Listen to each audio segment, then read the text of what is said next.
What if I told you that an unconventional military operation took place involving Jehovah's Witnesses, B-men, toy guns, and a mission to capture Haaparanta? Intriguing, isn't it? Let's explore. On an unforgettable morning, Jehovah's Witnesses and B-men, those robust individuals aged between 18 to 50, received an unexpected call to duty. Their mission? A small-scale military operation to capture Haaparanta. A force of 500 B-men and 2,000 Jehovah's Witnesses assembled in Tornio, armed not with traditional weapons, but with toy guns and water tanks.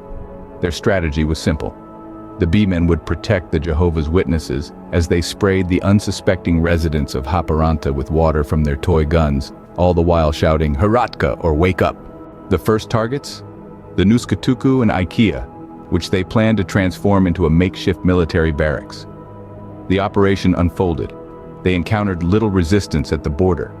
They came across were met with a spray of water and a resonating shout. In case, the soldiers also carried toy guns as a backup. While the majority of the troops advanced into the heart of Haaparanta, a few seized the Nuskatuku for personal use. The takeover of IKEA involved a clearing out of unnecessary items and acquiring beds and mattresses for the B-men.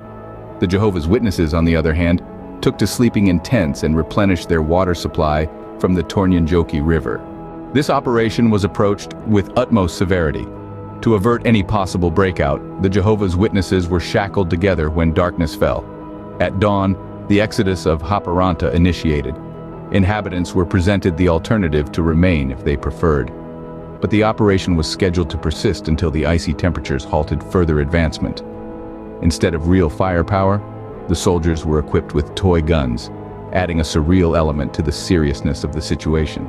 Several months into the aquatic skirmishes, it seemed that both the Swedes and the Jehovah's Witnesses were truly awakening. The phrase "Haratka" became a code word for terror.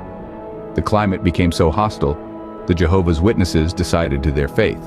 They publicly voiced their disbelief and symbolically threw their Bibles into the river, a spectacle that garnered them an exemption from further service.